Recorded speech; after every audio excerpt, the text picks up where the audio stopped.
የልዑል እግዚአብሔር ልጆች እናታችን የቅድስት ድንግል ማርያም ቤተሰቦች ወዳጆች ሁላችሁም ወደ እናታችን ስውሯ ማርያም ለመምጣት አስባችኋል? መቼ?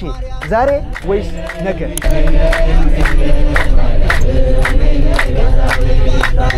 ለስንት ቀን? ለ7 ቀን? ለ3 ቀን ደርሶ መልስ ወይስ አዳር? ለማንኛውም መምጣት ካሰባችሁ መጀመሪያ ግን ይህን ቪዲዮ ማየት ይጠበቅባችኋል። ላልምረው ደጄን አላስረግጠውም ትላለች የእናታችን የስውሯ ማርያም ገዳም። የነገርናትን በስውር የምትሰማ የእናታችን የቅድስት ድንግል ማርያም ቃል ኪዳኗ፣ ምልጃዋ፣ ምህረቷ ከኛ ጋር ይሁን። አመሰግናለሁ።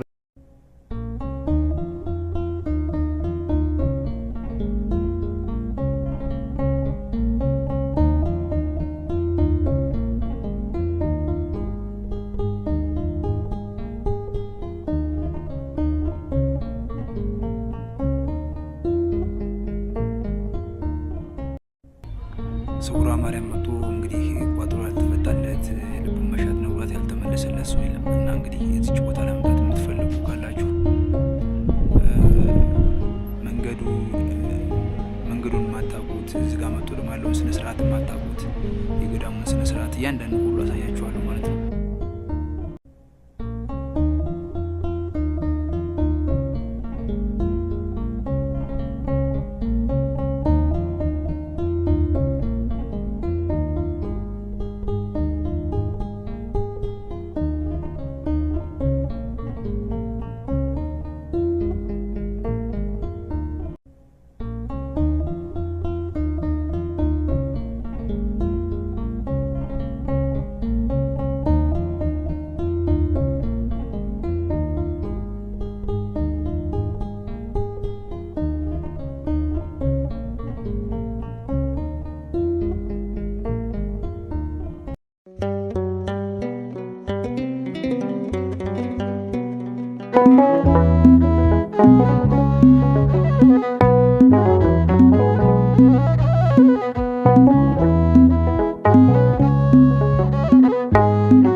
እንቆቅልሽን ስነግርሽ በምስጢር ፈተሽልኝ ቆሜያለሁ ለምስክር። ጸሎቴን ሰሚ ስውሯ ማርያም እናቴ ጠርቼሽ አላፈርኩም። እናቴ ጠርቼሽ አላፈርኩም። እንቆቅልሽን ስነግርሽ በምስጢር ፈተሽልኝ ቆሜያለሁ ለምስክር። ጸሎቴን ሰሚ ስውሯ ማርያም እናቴ ጠርቼሽ አላፈርኩም። እናቴ ጠርቼሽ አላፈርኩም።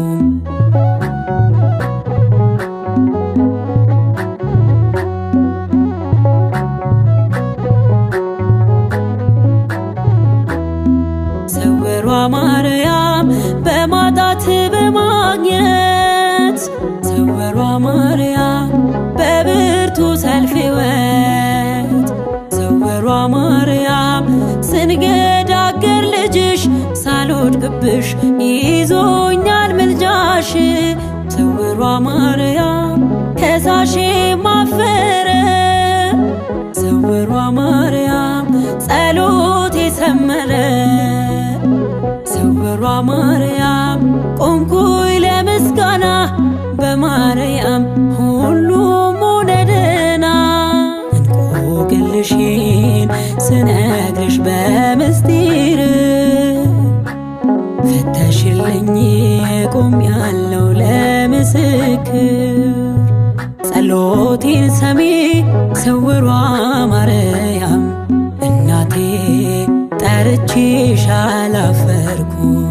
እናቴ ጠርቼሽ አላፈርኩም።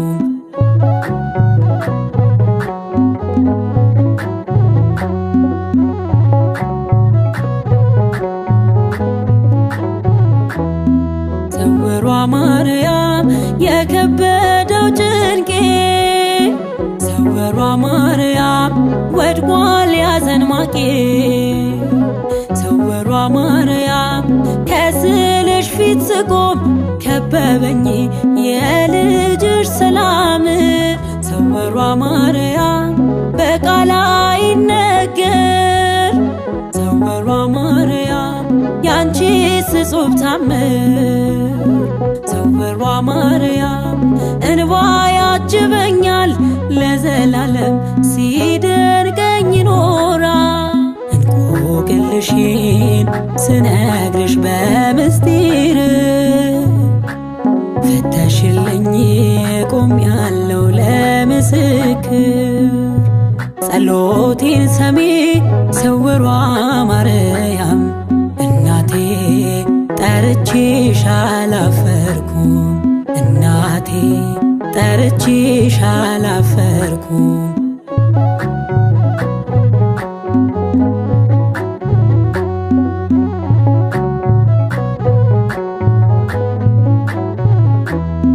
ስውሯ ማርያም ባበቃው ቀኔ ላይ ስውሯ ማርያም የወጣሽው ፀሐይ ስውሯ ማርያም አንቺ ነሽም አምላክ ምክንያቴ በብዙ እንድባረክ ስውሯ ማርያም የትላንት ታሪኬ ስውሯ ማርያም የጠቆረው መልኬ ስውሯ ማርያም ባንቺ ተለወጠ የፍርድም መዝገብ ቀለጠ እንቆቅልሽን ስነግርሽ በምስጢር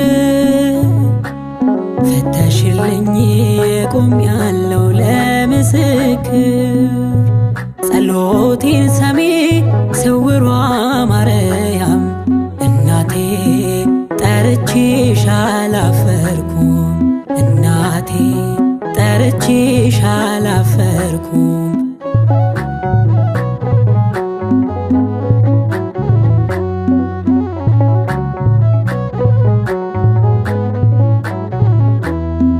ስውሯ ማርያም ፍጥረት ለምስክር ስውሯ ማርያም ይዞ አዲስ መዝሙር ስውሯ ማርያም ከደጅሽ ከረመ ማነው ባንቺ ቁስሉ ያልታከመ ስውሯ ማርያም የእናትነት ፍቅርሽ ስውሯ ማርያም እማ ቸርነትሽ ስውሯ ማርያም አያልቅም ቢወራ እስከ አድማስ ጥግ ምስጋናሽ ተዘራ እንቆቅልሽን ስነግርሽ በምስጢር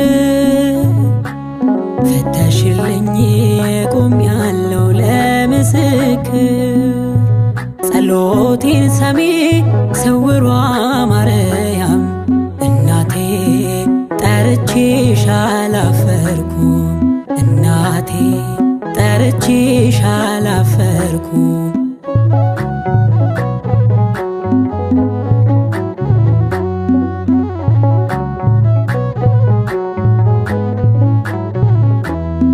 ስውሯ ማርያም በማጣት በማግኘት ስውሯ ማርያም በብርቱ ሰልፍ ሕይወት ስውሯ ማርያም ስንገዳገር ልጅሽ ሳልወድቅብሽ ይዞኛል ምልጃሽ ስውሯ ማርያም ከሳሼ ማፈረ ስውሯ ማርያም ጸሎቴ ሰመረ ስውሯ ማርያም ቆምኩኝ ለምስጋና በማርያም ሁሉም ሆነ ደህና እንቆቅልሽን ስነግርሽ በምስጢር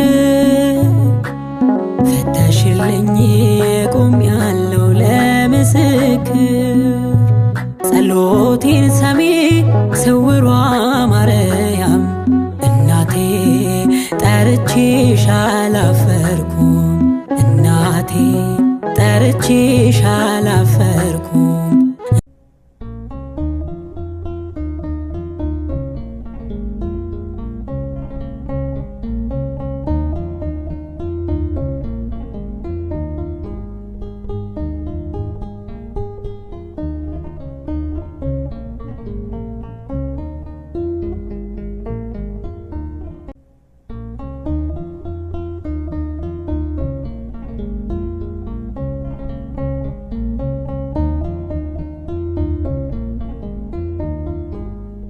እቺ ምንድነው የምትባለው? መገንጠያ ጽጌረዳ መገንጠያ ጋር ነው መጣችሁ ወደ ስውሯ ልትገቡ የምትችሉ። ስለዚህ ደብረ ብርሃን ሳትደርሱ ከደብረ ብርሃን መጥቶ ደግሞ ወደ ጫጋ ሳትደርሱ አለ አይደል?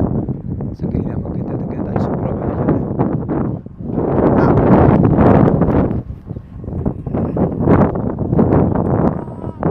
እቺ እንዴት ምታል እዚህ ላይ ያገኝ ያው ካይ እንትን ይልላ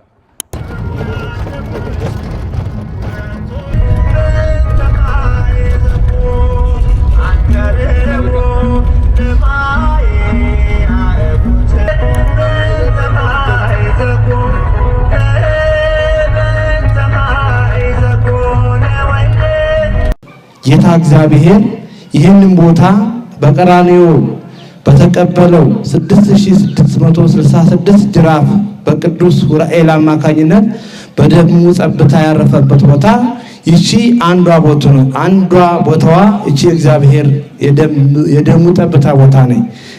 ቅዱስ ቤተክርስቲያን ሳይሰራ በፊት የእግዚአብሔር ቃል ይሰማበት እንደነበረ አባቶቻችን ይነግሩናል። ሁለት መውረጃ ያለው ቦታ ነው። ወደዚህ ስትሄዱ አንድ መውረጃ ታገኛላችሁ፣ በዚህ ጋር ስትመጡ አንድ ቦታ ታገኛላችሁ። ስለዚህ ቦታዋ ልዩ ስለሆነ እዚህ ቦታ ላይ ብዙ ሰዎች ይሰበሰቡ ነበረ። የእግዚአብሔር ቃል ሲሰማ ከየት መጣ እየተባለ በተለይ በቤተልሔም አካባቢ ስውራን አባቶች ቅድም ጥንት ላይ የነበሩ የጸለዩበት ወፍጫቸው መጃቸው እዛ ቦታ ላይ ይገኛል። ስለዚህ የእግዚአብሔር ቃል ብቻ ይሰማ ነበር እዚህ ቦታ ላይ። ስለዚህ እረኞች በውጭ ሆነው ጫማቸውን እያወለቁ ይሄ ምንድነው ድምፁ እያሉ የእግዚአብሔር ድምጽ ሲሰማ ወደዚህ ቦታ ላይ መጥተው ጫማቸውን ከውጭ እያወለቁ ወደዚህ ወደ አጥር ግቢው ይገቡ ነበረ። በዚህ ቦታ ላይ አንድ ታላቅ እናት እንደነበሩ እግዚአብሔርን የሚያከብሩና በተለይ እመቤታችንን በዓል በየወሩ የሚሰልሱ የሚያስቀድሱ ከገዳማት ከአድባራት የሚዞሩ እግዚአብሔርን ብቻ የሚያመልኩ እመቤታችን እንደ እናታቸው አድርገው የሚያከብሯት የሚያንከባክቧት ዝክሯን ልመናቸው የምትሰማላቸው ድንግል ማርያምን ይወዷት ነበረ። ዓመተ ገብርኤል የሚባሉ እዚህ አካባቢ ነው ተወልደው ያደጉት። እኛ ቤት ውስጥ አንድ ታላቅ አባት መጥቶ በሳቸው ቤት የሳቸውን ዝክር ይቀምሳሉ። ብዙ ሰው ነበረ እንደዚህ እንደናንተ እየመጣ የዓመተ ገብርኤልን የዓመታዊ የወራዊ ዝክራቸውን የሚቀምስሏቸው። ስለዚህ እዚህ ቦታ ላይ እነዚህ አባት መርቀው ተተለያዩ በኋላ እዚህ ቦታ ላይ ታላቅ ቤተክርስቲያን ይሰራል። የሚሰራው የእመቤታችን የድንግል ማርያም ቤተክርስቲያን ነው፣ የቅዱስ እግዚአብሔር አብ ቤተክርስቲያን ነው ብለው እዚህ አካባቢ ይሰራል። ቦታውም እዚህ ቦታ ላይ ነው ብለው እነዚህ አባት ተንግዲህ በኋላ ዓመተ ገብርኤል አስተክሊ ብለው ከዚህ ቦታ ላይ ከፊታቸው ተሰወሩ ይባላል። ከዚያ ሰዓት ጀምረው የአካባቢው ሕዝብ ይጠባበቅ ነበረ ቤተክርስቲያን መቼ እንደሚሰራ። ስለዚህ ከየአካባቢ መጥተው ቤተክርስቲያን እንስራ ብለው መረጡ። ከዚያ ሰዓት ጀምሮ የእሳቸው ትውልድ ይህም ቅዱስ ቤተክርስቲያን እንዲሰራ በአካባቢው የእመቤታችን ድንግል ማርያምን ቤተክርስቲያን የቅዱስ እግዚአብሔር አብን የቃል ኪዳኑ ታቦት እንዲመጣ የዛ አካባቢ የነበሩ አባቶቻችን ይሄ ቤተክርስቲያን እንዲሰራ ብዙ ጥረት አድርገው ቤተክርስቲያኑ ወደ ታች ኮሷለ ስትወርዱ ወደ ታች ወደ አዳራሹ ስትወርዱ እዚያ በሳር ቤት ብዙ ዘመን ቆይቷል። እዚያው ዋሻለ ተደፍኖ ነው። እዚያ በሳር ቤት ብዙ ዘመን ቆየ። ስለዚህ እግዚአብሔር ሲፈቅድ የእመቤታችን የቃል ኪዳኑ ታቦት የቅዱስ እግዚአብሔር አብ ሁለቱም በአንድ ቀን ገባ። እልል ብላችሁ አመስግኑ። ብዙ ሰዎች ከሚያርሱት ላይ አዝሪታቸው እንዲባረክ ላሞቻቸው ከብቶቻቸው እንዲባረኩ ጸበሏን የእመቤታችንን የቅዱስ እግዚአብሔር አብን ጸበል እየወሰዱ ይረጩ ነበረ። የከብት በሽታ ተነሳ።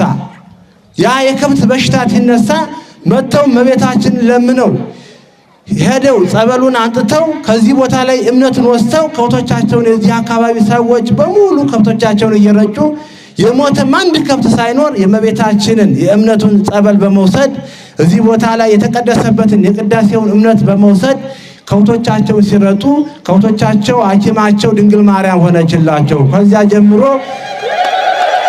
ይሄንን የእምነት ቅቤ እያመጡ ብዙ ለቤተክርስቲያኑ አስተዋጽኦ ያደርጉ ነበረ። የተቀቡ ቅቤውን ብዙ ሰው ሲድንበት የእምነት ቅቤ ሆኖ አባቶች 7 ቀን 14 ቀን እየጸለዩ ያንን የእምነት ቅቤ ዛሬ እናንተ ትሰጣላችሁ ማለት ነው። ዕውራን አብርቷል፣ ለምጻም አንጽቷል። ብዙ የተለያየ በሽታ ኪንታሮ ሰምታችኋል ሲመሰከር። ይሄ የእምነት ቅቤ ከዛ ሰዓት ጀምሮ የእምነት ቅቤ ስውሯ ማርያም ገዳም ላይ ይሰጣል ማለት ነው። ይሄ እንደምታዩት በጭቃ የተገነባ ቤተክርስቲያን እዚህ ቦታ ላይ እንዲወጣ ተደረገ ይባላሉ። እኛም ባንደርስ ከዚያ ሰዓት ጀምሮ በመልካም ነገር እየተገለገለ የማይወልዱ ሰዎች እየወለዱ ብዙ ሰዎች እየዳኑበት እያለ እዚህ ቦታ ላይ ብርሃን ወርዶለታል። እነሆ በ2010 መጋቢት ወር ላይ እዚህ ቦታ ላይ ታላቅ ብርሃን ወርዶለታል። እኛም አገልግሎት የምንሰጠው በጄኔሬተር ነበረ፣ መብራት ስላልነበረ በውስጡ ብዙ ነዋይ ቅድሳት ይዟል። አቃራቢያ ላይ በዛ እንደምታዩት እዚች ወይም 3 ሜትር 4 ሜትር ቅርብ ስለነበረ ዕቃ ቤቱ እዚያ ቦታ ላይ ብዙ መጽሐፍቶች ዕቃ ቤቱ ውስጥ ከአንድ ቤት ጽሕፈት ቤት ነው። ውስጡ የቃል ብዙ መጽሐፍቶች ነበሩ። ከቤተ ክርስቲያኑ ጋር ቅርበት ስለነበረው ጄኔሬተር ከስረኛው ግራውንድ ስር ስለነበረ የጭቃ ቤት ነው፣ በእንጨት የሚሰራ ቤት ነው። ስለዚህ ያ ጄኔሬተር ፈንድቶ ዕቃ ቤቱ ሙሉ ሙሉ ተቃጠል። የሚገርመው ነገር የእመቤታችን ሁልጊዜ በየሳምንቱ እየወጣች የምትባርከን የድንግል ማርያም ስዕል አድኖ ጠዋት ስናይ ብዙ ሰዎች 10 ሰዓት ላይ ነው 2 ካህናቶች አንዱ የጄኔሬተሩን የሚሆነው ቤንዚን አንዱን ጿፍ ይዘው እዛ ዕቃ ቤት ስር ገብተው ያንን እየቀዱት አለ። ያ ታውቃላችሁ ኮንታት አድርጎ ሙሉ ለሙሉ ዕቃ ቤቱን ሲቃጠል የሚገርመው የእመቤታችን ለብዙ ዘመናት የቆየ ተአምረ ማርያምና አንድ የእብነ በረድ መስቀል እንደምታዩት እዛ ጋር አለ። የእመቤታችን የድንግል ማርያም ተአምረ ማርያም ስዕል አድኗ ለብዙ ጊዜ ቅዱስ ሉቃስ የሳላት ድንግል ማርያምን ስዕል አድኗ እነዚህ 2-3 ነገሮች ድነውልናል። እልል ብላችሁ አመስግኑ።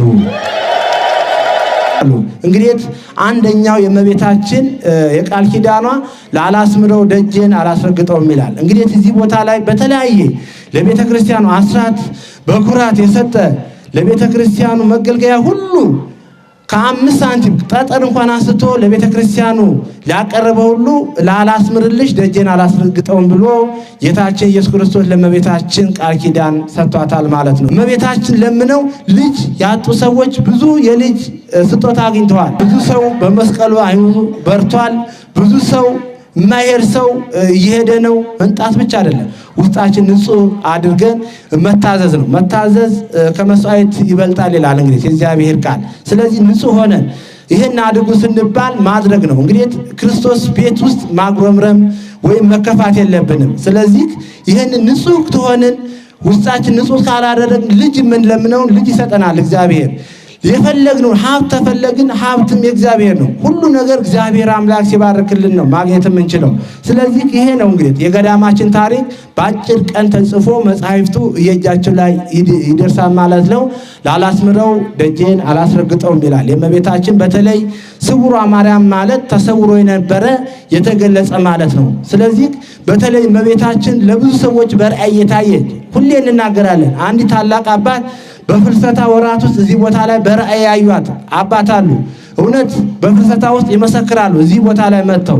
ስለዚህ ካህናቱ የደብረ ታቦር ዕለት ሲያመሰግኑ ሲያሸበሽቡ እመቤታችንን ቀይ ናት እኔ ማየት ተስኖኛል፣ እንደ ፀሐይ ታበራለች፣ ልክ እያየዋት ተሸወደችብኝ ብለው እነዚህ አባት ይሄ ምስክርነት በየዓመቱ ፍልሰታን እዚህ ቦታ ላይ ነው የሚያሳልፉት ማለት ነው።